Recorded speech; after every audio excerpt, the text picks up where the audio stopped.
Hello. How many of you also were at Goodfellas? Yes. You're my people. Psychos. All my degenerates. Yes. So we're here to do Heat with Burt Reynolds. It came out in 1986. What do you guys think we were doing? Bill Simmons, Sean Fennessey, and Chris Ryan over there, and we do the Rewatchables. Sean does the big picture with Chris. We love movies. And Heat is the reason the Rewatchables podcast started. It started in 2015. December. We did not have an office yet at the Ringer. These guys had left ESPN 2 months earlier, and we were embarking on our little project. We were taping podcasts in my little back house. Chris and Andy Greenwald would just kind of waltz through our house to do the watch. The dogs wouldn't even bark. It got to that point. And then one day we said, God, Heat, 20th anniversary. Should we just do a whole pod about Heat? Well, we started because we just kept saying lines to Heat to each other. Right. Apropos of nothing, with no context. Kind of half of our relationship. And then as it would go on, we would dig deeper and deeper into the movie until we basically had an hour of material we were ready to take out there. So the anniversary is coming up, and I need something for my episode. I'm just going to do an entire episode about Heat, and I don't really care if anyone likes it. And then we did it, and people were like, that was fucking awesome. That was great. So then we just started thinking, what is this? Is there like a pod about a movie? What will that look like? And by 2018, we had the model figured out. And then we spent the next 7 years trying to get Fennessey to like Heat. I've still never seen it. Big night. Chris and I revere Michael Mann. We've done 9 Michael Mann movies on the Rewatchables. Sean's like lukewarm on him. No. Lukewarm. I just said backstage that I think Black Hat is Garbaggio, and they got so upset. Yeah, it wasn't a good start for us tonight. Sean's having a real villain turn while he's been in Boston so far. I don't know if people were here at the live show last night, but... Yeah. I've turned heel here in Boston. But yeah, so Heat, I saw it in Somerville. Do they still have that giant theater in Somerville? They must, right? Yeah. I didn't have a lot going on in 1994. Heat coming out, De Niro, Pacino, and Michael Mann, it was probably the most important thing that happened to me that week and maybe that month, which is pretty sad to say. But a lot of buzz, catching Mann at the perfect time. What was your relationship with him heading into that movie? I think I had seen Mohicans before this, right? So I think I had been pretty fired up about Mohicans and kind of understood his relationship to Miami Vice. Maybe, I don't think I had seen Manhunter and Thief at that point. And then this was just a life-altering experience. I saw this in a blizzard in Philadelphia and walked home in the blizzard, a changed man. It's like the Revenant. And put me on a collision course with you. Yeah. Jericho Maya was the first Michael Mann thing I ever saw, which is a TV movie he did in 1979, which is considered to be one of the great TV movies of all time. It's about this runner that's in prison who is called Lickety Split, and he's just an amazing runner who has a chance to go to the Olympics. So it's not on anything, but if you ever check it out, but it feels a little Michael Mann-ish, even though we're in a prison. He does Thief, Manhunter. He's in Miami Vice, although maybe less than we thought, because Don Johnson just obliterated him on the Mark Maron podcast. Yeah, just 10 days ago. Basically, it was like F. Michael Mann. Yeah, he took too much credit for this. Yeah, but then Maron's like, yeah, but you got to say Heat's pretty good. And Don Johnson's like, nah, it's okay. Yeah. So maybe Don Johnson's the problem. Yeah. No offense. Mohicans was a big deal, and he caught Daniel Day-Lewis at a nice time. So there was some anticipation for this. But the big thing was Pacino versus De Niro. They were in Godfather 2 together, but not really. They were the bird and magic of actors for this whole stretch, which I don't know what Nicholson was, Jordan? Yes, but who was who? I don't know. Who was who? Well, you're the bird guy. We're in Boston. Bird's probably De Niro, and magic's more Pacino. Pacino's a little more flamboyant. I think magic... Which guy was more likely to be in Cruising? I don't know. Want to answer that? I think you just did. By the way, Cruising was the other choice for this Friday night spot. Yeah. We were thinking about that. Now out on 4K Blu-ray, $45. That's at a different theater after this? Yeah. Come to Chris's hotel room. But And those guys are still at their peak of their powers. And Pacino's coming off Son of a Woman when he had really kind of reclaimed his throne as one of the great actors and won an Oscar, even though people have complicated feelings about that movie. And then De Niro had this huge comeback, Midnight Run, Cape Fear, Goodfellas. So the two of them together, what's the comparison now? Are there two actors now that it would even matter like this? Those two guys from Challengers? Just squaring off? No. It's Leo and somebody, but I don't even know. Tom Cruise? Thanks, Craig. Colin Appreciate Coward that. and Bill Simmons. Yeah. No, I don't know. There's nothing like this. Well, I mean, they just both came up at the exact same time, both Italian-American performers, both known for gangster movies, circling each other, as you would say. Yeah. When the first year I wrote my ESPN column, so I'm going to say it was 01 or 02, I did this. I did a mailbag, and somebody asked, De Niro versus Pacino, who do you got? And I did this whole breakdown with categories. And one of the categories was me calling my stepdad and asking him, and just him hemming and hawing for an entire paragraph. I don't know. Well, it could go this way. I mean, and the answer was you can't really have an answer. Since I wrote that, they both had interesting post-2002 careers, and they're still kind of around in a crazy way, right? Yeah, they're still fathering children. It's remarkable in and of itself. They still have multiple mortgages that they have to pay, Yeah. so... They're, they did work together again. You may Couple recall times. A little movie called Righteous Kill. Yeah. Yeah, we don't. The Irishman? We don't talk about that one. The The Irishman. Irishman was a better version of them working together. Yeah.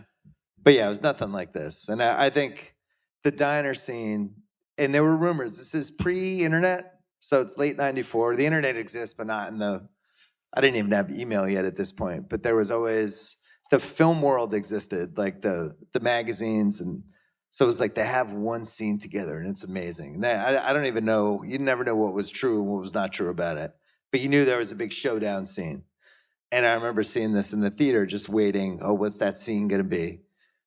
And then the scene fucking changed my life. It was amazing. Are you alluding to the idea that they, like, there was the rumor that they didn't actually shoot it together, that they No, were that covering- rumor was like, that's kind of one of the rumors that started the internet. Yeah, and then the Good Wife They're took like, it they weren't over. even Yeah. in the same building together. But it exceeded every expectation I had in the theater. And I think it was the same for you, CR. Yeah, I still remember the feeling of the first time you hear the machine guns going off during the main bank robbery. I'm sorry if anybody has not seen Heat here tonight, but There's a bank robbery. there is a bank robbery. And it was just like the scale of it and the feel of it. It's the most viscerally thrilling movie I've ever seen. It's probably my favorite movie. And you just feel your heart about to come out of your chest when they do certain sequences. And it's interesting. I was thinking backstage about, even since we've been doing the podcast, but seriously, since probably the last 15, 20 years, how many movies have tried to rip Heat off? And there are some really great ones. Beginning of Dark Knight, Den of Thieves, we have a lot of fun with. But there's nothing like this. It's still kind of in a class by itself. Huge LA movie. Take some liberties with LA, with some geography, some getting from point A to point B stuff that might have some quibbles with the more times you watch it. Makes it feel like Michael Mann has never driven his car through Los Angeles. Yeah. But there is actually this really great moment when Bill and I did the 3 Heat with Michael Mann. We've done 3 podcasts about this movie, just for the record. And we were talking to Michael Mann, and I assure you, Michael Mann did laugh at some of what we said, but you can't really hear it. The Zoom was weird. Sure. Yeah, he loved us. He really did like us. But He there was one amused. point where, yeah. like, Bill Love and the I were guy. started giving him shit about Collateral. It's like, how do you get from the airport to downtown in 20 minutes? He's like, you can do it. You can do it. And I was like, okay, Michael Mann, relax. This movie has influenced the categories of our pod in all different ways, but one of them is the supporting cast. It catches Val Kilmer at an awesome time. Tom Sizemore, probably the peak, at least for me in Sizemore. Yeah. Danny Trejo, our guy. Little Dennis Haysbert, Amy Brenneman. They're in a nice little NYPD Blue Heat, then Sly Stallone in Daylight, and then she just became a judge. Yeah. Did Judging Amy after that. Did you just drop a Daylight reference? Wow. Daylight's good. Okay. Uh, Coming up Ashley on the Rewatchables, Judd. Daylight.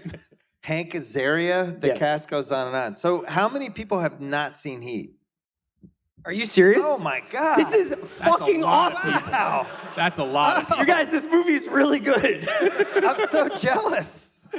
That's unbelievable. I haven't seen it on a big screen since I was a kid. I don't think I've ever seen it. One other thing with this, it became one of the great DVDs almost immediately because mainly because of the bank shootout and the shootout in the beginning, the first big scene.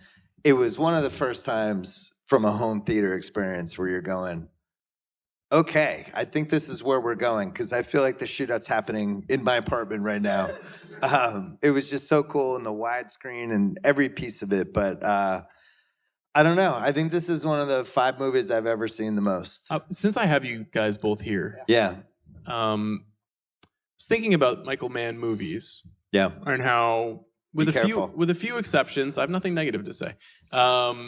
They're about guys in prison, guys who were in prison and refuse to go back, They don't want to go back. or guys who want to put guys in prison. Right. Right. That's for like 9 out of 10 of his movies are about that. They want to put guys in prison. I don't think anybody goes to prison in Ferrari until the very end, right? Well, They should go to prison. Yeah. They murder several people. Why is that appealing to you both? Like, what is it that? Well, you left out another crucial concept of Michael Mann is that there's not enough time. Mm-hmm. Time is a big concept of the man thing. Why is it appealing to us? CR and I like showdowns. We like action. We like good acting. We like cool music. What about being afraid of going to prison? Well, there's that. I mean, I think that prison's a place you can get a lot of reading done, and he actually did talk a lot about how when he was researching this film and doing a lot of the research he's done on prisons is how struck he was by how intellectually stimulating it was for a lot of these guys to be introduced to a lot of texts. And I think he puts that on these characters. These characters have a lot of depth. Their experiences in prison have changed them. And because they never want to go back, their actions outside of prison are so extreme. Now, I mean, they're not extreme in the sense that they just get jobs, They still rob banks. What podcast where we tried to figure out what we would do in prison? It was on Longest Yard, yeah. Because my thing was like I would try to fight somebody the first day. Yeah. So then nobody would mess with me. And then what did you say you were going to do? Drug dealer, yeah. You were going to be drug dealer. Yeah. And I was going to eventually run all the gambling. But I want to take out the guy the first day. And I said they would kill you because you would try to introduce game parlays to prison. Yeah, that is true. I would be the librarian. You'd be the Dufresne? Yeah, I'd be the Brooks. Is this one of the most ripped off movies of the last 30 years? Seems like it, right? I feel like it is. I mean, even the score and the throbbing synth underneath and like the just sort of like atonal rhythms that happen during the action sequences. So many people have tried to jack that from Refn to Nolan, and I love them all, but this is the source. So the more times you watch it, the things we love are the little stuff. It's the diner scene when De Niro meets Amy Brenneman's character and just how that first 2 minutes goes. It's book about medals. How De Niro, yeah. Why are you so interested in what I do, lady? It's De Niro's Malibu house and the lack of furniture in it. And there's just stuff you pick up every time and it never gets old. And then our favorite scene, I think one of ours is the Sizemore, when Sizemore is finally like, I'm in the movie with the best 2 actors of my generation, but these next 2 minutes are mine. These are mine, yeah. This is mine. So you'll see that. That's the action. This is the juice scene. But we love this movie. It's amazing. I'm really jealous of all the people who have not seen it, including Elizabeth, who ran this weekend for us. But we did heist movies and Boston movies all weekend. There's stuff tomorrow. There's stuff Sunday. But we wanted to load Friday night with 2 of the all-timers, Goodfellas and Heat. I think 2 movies that are eternal. 2 movies. Heat's 30 years old in December and feels like it came out a week ago, right? It's not dated in any way other than... Both of the movies tonight are timeless. Totally. Even it doesn't have the internet, but the internet's But all he's out inventing the internet right there. This is... there. Oh, it's all out there. Just got to grab it.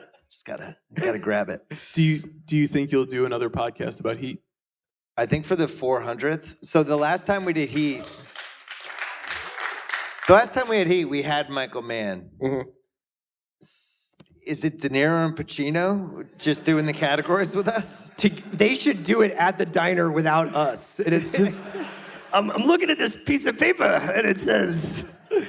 Oh, that's another thing to look out for. Is just, so we found out after the fact, because Pacino had been in an interview, that his interpretation of Vincent Hanna that he was on a lot of cocaine. Yes. And it explains a lot when you watch this movie. Some of the choices. That struck me as a little convenient. Well, you think a little after the fact? It is funny because he did all that press where he was like, oh yeah, he was chipping coke the entire time. And then the Heat sequel book, which is also a prequel, it's just like Michael Mann was obviously like, that's a great idea. I'm going to have Vincent Hanna do coke all of his 30s. So you could get killed walking your doggy. All right, we've taken enough time. Listen, this is an awesome movie. I'm jealous of everybody who hasn't seen it. Thanks for coming out. I hope you enjoyed the film festival. Thanks to everybody who helped out with this. Check out the Rewatchables. Check out The Big Picture. We have a Ringer Movies YouTube page that we're going to run clips from this, and enjoy the ride. And we'll be hanging out. We'll be here tomorrow and stuff, so please come back, say hi. Thanks for coming out. Thank you.